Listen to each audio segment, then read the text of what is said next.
할렐루야. 우리 함께 사도신경으로 우리 신앙 고백을 주님께 드리면서 이 아침 함께 주님 앞으로 나아가겠습니다.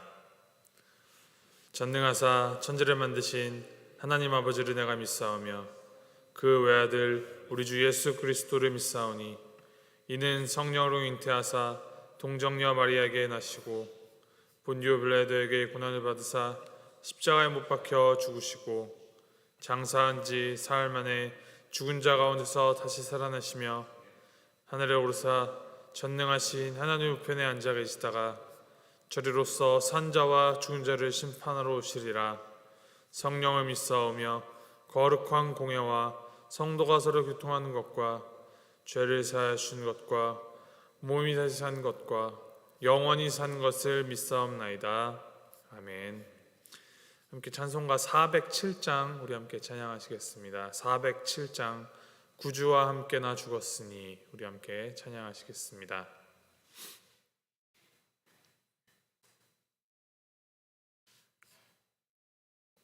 찬송가 407장입니다.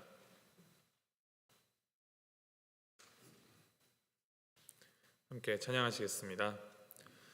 구주와 함께 나 죽었으니 구주와 함께 나 살았도다. 영광의 그날에 이르도록 언제나 주만 바라봅니다. 언제나 주는 날 사랑하사 언제나 새 생명 주시나니 영광의 그날에 이르도록 언제나 주만 바라봅니다. 맘속에 시험을 받을 때와 무거운 근심이 있을 때에 주께도 그때도 같이 하사 언제나 나를 도와주시네. 언제나 주는 날 사랑하사 언제나 새 생명 주시나니 영광의 그날에 이르도록 언제나 주만 바라봅니다. 뼈 아픈 눈물을 흘릴 때와 쓰라린 마음으로 탄식할 때 주께서 그때도 같이 하사 언제나 나를 생각하시네. 언제나 주는 날 사랑하사 언제나 새 생명 주시나니 영광의 그날에 이르도록 언제나 주만 바라봅니다. 내 몸의 약함을 아시는 주 못 고칠 질병이 아주 없네. 괴로운 날이나 기쁜 때나 언제나 나와 함께 계시네. 언제나 주는 날 사랑하사 언제나 새 생명 주시나니 영광의 그날에 이르도록 언제나 주만 바라봅니다.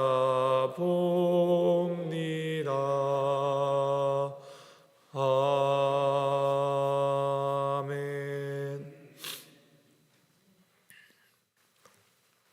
하나님께서 우리에게 주신 말씀은 창세기 44장 1절에서부터 13절까지 말씀입니다. 창세기 44장 1절부터 13절까지 말씀 우리 함께 교독하시겠습니다. 창세기 44장 1절에서부터 13절까지 말씀, 제가 1절 말씀 먼저 읽도록 하겠습니다. 요셉이 그의 집 청지기에게 명하여 이르되 양식을 각자의 자루에 운반할 수 있을 만큼 채우고 각자의 돈을 그 자루에 넣고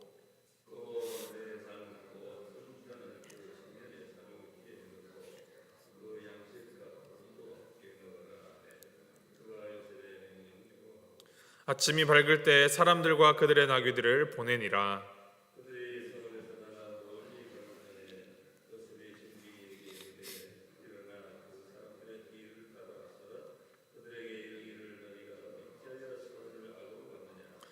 이것은 내 주인이 가지고 마시며 늘 점치는 데에 쓰는 것이 아니냐. 너희가 이같이 하니 악하도다 하라. 그들이 그에게 대답하되 내 주여 어찌 이렇게 말씀하시나이까. 당신의 종들이 이런 일은 결단코 아니하나이다.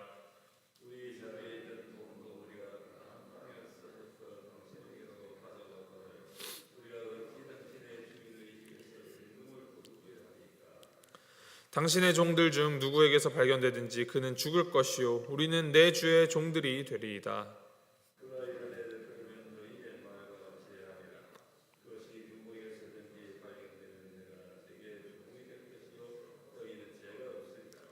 그들이 각각 급히 자루를 땅에 내려놓고 자루를 각기 푸니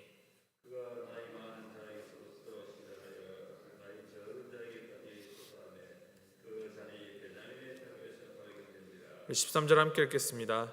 그들이 옷을 찢고 각기 짐을 나귀에 싣고 성으로 돌아가니라. 아멘. 요셉은 계속되는 흉년으로 인해 곡식을 구하기 위하여 애굽을 방문한 형제들을 한눈에 알아보았지만 즉각적으로 반응하지 않고 자제하여서 형제들을 시험하고 있습니다. 오늘은 요셉이 형제들에게 하는 이 시험의 마지막 단계로 요셉은 자신의 집 청지기를 시켜서 곡식을 구입하여 떠나는 형제 일행의 짐에 곡식은 물론 곡식값 돈을 다시 넣게 합니다. 거기서 그치지 않고 막내 베냐민의 짐에 자신의 은잔을 넣어두어 베냐민을 자신이 아끼는 은잔을 훔친 도둑으로 이제 내몰았습니다.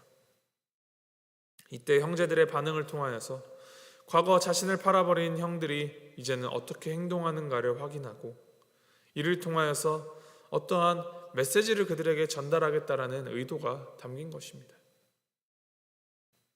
이러한 요셉의 행동을 그저 요셉이 아직까지 형들에 대한 마음의 앙금이 남아있어서 골탕 먹이기 위함이라고 보기에는 요셉이 이렇게 긴 시간과 자신의 에너지를 낭비해가면서 이와 같은 일을 꾸미고 상황을 이같이 만들어서 형제들을 속일 필요가 없었습니다. 그렇다면 요셉은 무엇을 위해서 이러한 일을 하고 있겠습니까? 그것은 이후에 요셉의 고백에서 지속적으로 나타나는 표현처럼 이 모든 상황을 이끄신 분이 하나님이시다라는 사실을 자신의 형제들에게도 분명하게 전달하기 위함이었습니다. 20여 년 전 그날 요셉의 형들은 순진하고 의심 없이 자신의 형들을 만나러 온 동생을 노예로 팔아버렸습니다. 아버지의 편애를 받으며 자신들을 무시한다는 이유였습니다. 그리고 동생이 죽은 것처럼 꾸며서 아버지를 속였습니다. 이후 긴 세월 동안 형들은 이 무서운 비밀을 감추며 살아왔습니다. 아마도 자신들의 인생에서 다시 떠올리고 싶지 않은 이 죄스럽고 죄책감이 들며 수치스럽고 괴로운 기억이기 때문에 이들은 이 일을 아무도 모르게 숨긴 채 억지로 잊고 살았을지도 모릅니다. 그렇게 그저 영원히 묻어두고 싶었던 이 죄. 하지만 하나님께서는 이 모든 것을 알고 계셨고 이들의 과거 잘못이 하나님 안에서 온전히 회복되기를 바라고 계셨습니다. 요셉은 지금 자신과 형들을 가로막고 있었던 그 큰 죄악의 벽을 무너뜨리는 작업을 하나님 안에서 또 하나님과 함께 하고 있는 것입니다. 베냐민을 데리고 애굽으로 떠나올 때 처음에 걱정하였었던 것과는 너무나도 다르게 모든 일이 일사천리로 술술 풀리고 환대까지 받으며 기분 좋게 이제 아비의 집으로 돌아가려던 형제들에게 갑작스럽게 닥친 이 상황은 황당 그 자체입니다. 정말 억울했을 것입니다. 그들은 결백하였기 때문이죠. 자신들은 맹세코 결단코 애굽의 그 어떤 것도 훔친 적이 없었기 때문입니다. 하지만 형들의 이러한 항변도 과거 이들이 요셉에게 했던 잘못과 함께 놓고 보면 틀린 변명이 됩니다. 비록 형들은 애굽의 돈을 훔치지는 않았지만 노예상들로부터 요셉의 몸값을 받은 그 돈을 훔쳤습니다. 비록 이 형들이 요셉의 은자는 훔치지 않았을지도 모르지만 요셉의 색동옷과 요셉의 가족 그리고 요셉의 인생과 그 시간 그 모든 것을 훔친 것이 바로 이 형제들입니다. 그들의 죄는 감춘다고 감춰지지 않고 잊는다고 없어지지 않습니다. 하나님 앞에서 우리의 죄가 그렇습니다. 지금 당장은 아무도 모른다고 하여도 하나님께서 하십니다. 이런 이야기가 있습니다. 어떤 아버지가 이제 자신의 어린 아이를 데리고 밤에 몰래 다른 사람의 밭에 가서 이 수확물을 훔치고자 하였습니다. 이 아버지가 자신의 아이에게 망을 보게 시키면서 누가 오거나 누가 우리를 보고 있으면 나한테 말해달라라고 그렇게 아이한테 말을 하고 자신은 이제 수확물을 담고 있었습니다. 그때 아이가 말합니다. 아빠, 누가 우리를 봐요? 화들짝 놀라서 고개를 들어 주변을 둘러보았는데 아무도 없습니다. 아이가 어둠 속에서 착각했거니 생각하고 다시 고개를 숙이고 하던 일을 계속하는데 아이가 또 말합니다. 아빠, 누가 우리를 봐요? 또 놀라서 고개를 들어 주변을 보았는데 아무도 없습니다. 얘야, 아무도 없잖니. 주변 좀 잘 지켜봐라 하고서 하던 일에 몰두하는데 아이가 또 말합니다. 아빠, 누가 우리를 봐요? 캄캄한 밤에 아무도 없는 주변에서 누가 자꾸 우리를 본다고 그러니 아버지가 이제 화가 나서 역정을 냅니다. 좀 제대로 보라고 아무도 안 보잖니. 그럴 때 아이가 말합니다. 저 위 하늘에서 하나님이 우리를 봐요. 하나님이 우리를 봐요. 우리가 아무리 의로운 척을 하고 내가 아무리 잘난 척을 하여도 하나님 앞에 우리는 죄를 지는 죄인입니다. 당장은 하나님 앞에서 큰 잘못이 없다고 변명할 수 있을지 모르지만 온 세상의 시작부터 그 마지막까지 불꽃과 같은 눈동자로 지켜보시는 그 하나님 앞에서 당당하게 자신의 무죄를 항변할 영혼은 이 세상에 아무도 없습니다. 그렇기 때문에 우리의 의로움은 오직 우리의 악함을 선으로 바꾸시는 이 하나님께로부터 나온다라는 것만 우리가 기억하면서 겸손하고 정직하게 하나님 앞으로 나아가는 것이 죄인된 우리가 은혜를 베푸시는 하나님 앞으로 나아가는 올바른 자세입니다. 요셉이 보낸 청지기가 이제 은잔을 훔쳐간 자만 벌하고 나머지는 돌려보내겠다 하며 형제들의 짐을 하나하나 풀어 은잔을 찾기 시작합니다. 결백한 형제들은 속으로 안도의 한숨을 내쉬며 그렇게 안도했을지도 모르겠습니다. 자신들은 정말 은잔을 훔쳐가지 않았기 때문이죠. 우리는 그런 것을 훔친 죄를 범하지 않았기 때문이죠. 그러면서 호언장담을 합니다. 누구든지 죄를 지었으면은 내 주의 종이 되게 하소서. 죽게 하소서. 그런데 이러한 형들의 호언장담과는 다르게 막내 베냐민의 자루 속에서 은잔이 발견됩니다. 이때 형들의 마음속에는 어떤 생각, 어떤 감정이 들었었을까요? 아버지의 특별한 편애를 받는 어린 동생. 이 동생이 왜 이런 잘못을 저질렀을까? 잘못을 했으니 자신들이 호언장담했던 것처럼 벌을 받아야 하는 걸까? 그렇지만 베냐민을 아버지에게 데려가지 못하면 그러면 어떻게 해야 하지? 과거에 편애를 받는 그 동생을 버리고 내쳤던 형들.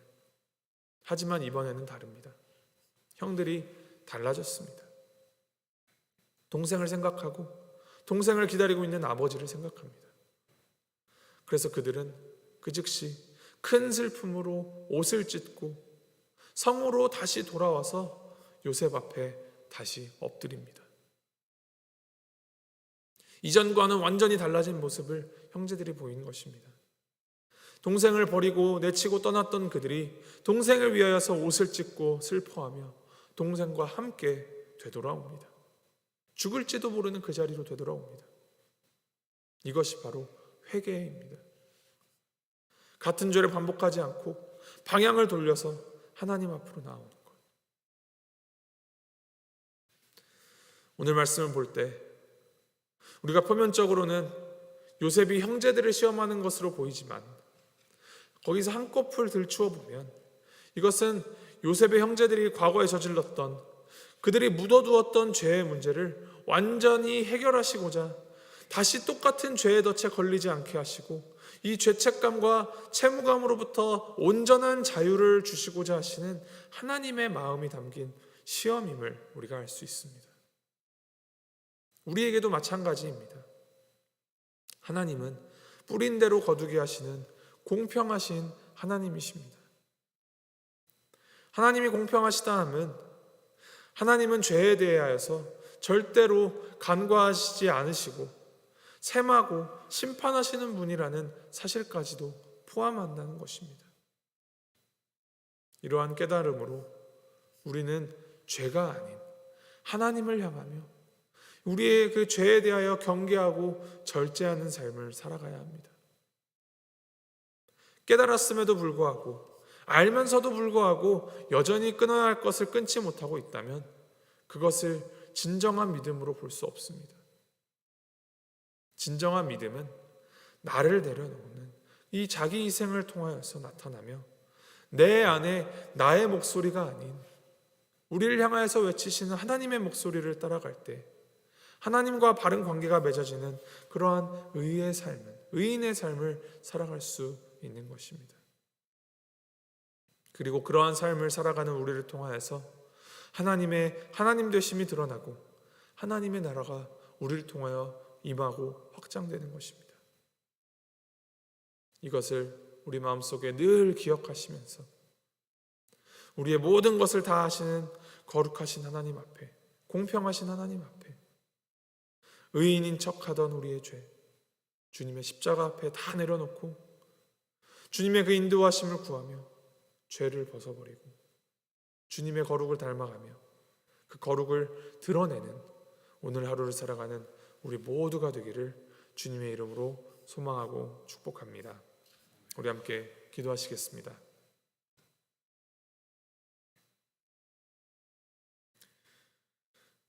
우리의 죄악을 찾아 물으시는 하나님 아버지, 우리는 죄를 떠나 하나님을 찾고 하나님으로 충만한 삶을 사는 것이 우리의 삶의 참된 능력이자 위로이고 기쁨이며 지혜라고 고백하면서도 그저 겉만 달콤해 보이는 죄에 빠져 스스로를 망가뜨리고 있었음을 주님 앞에 자백합니다. 주님, 이 시간 주님께서 우리 각자에게 찾아 보여주시는 그 죄악 앞에서 이제 더 이상 변명하지 않고 한시라도 빨리 주님 앞으로 달려가 우리의 그 죄의 문제를 주님의 십자가를 통하여 해결받기를 소망합니다. 우리의 주홍빛 같은 죄를 눈과 같이 씻기시는 예수 그리스도의 그 보혈의 능력에 의지하여 우리를 주님 새롭게 하여 주시옵소서. 우리를 누르고 있던 그 큰 고통과 분노, 슬픔과 두려움을 다 벗어버리고 하나님 안에서 정말 참된 자유와 안식의 삶을 누리는 우리가 되도록 주님 붙들어 주시옵소서. 우리 각자가 예수님 안에서 새롭게 거듭나서 주님의 자녀다운 삶을 살아감으로 우리의 생활 가운데 빛 되신 주님을 전하는 그 복음의 삶을 살아가도록 주님 함께하여 주시옵소서. 감사드리며 예수 그리스도의 이름으로 기도했습니다. 아멘. 하늘에 계신 우리 아버지여, 이름이 거룩히 여김을 받으시오며 나라의 마옵시며 뜻이 하늘에서 이룬 것 같이 땅에서도 이루어지이다. 오늘날 우리에게 일용할 것을 주옵시고 우리가 우리에게 죄 지은 자를 사하여 준 것 같이 우리의 죄를 사하여 주옵시고 우리를 시험에 들게 하지 마옵시고 다만 악에서 구하옵소서. 대개 나라와 권세와 영광이 아버지께 영원히 있사옵나이다. 아멘.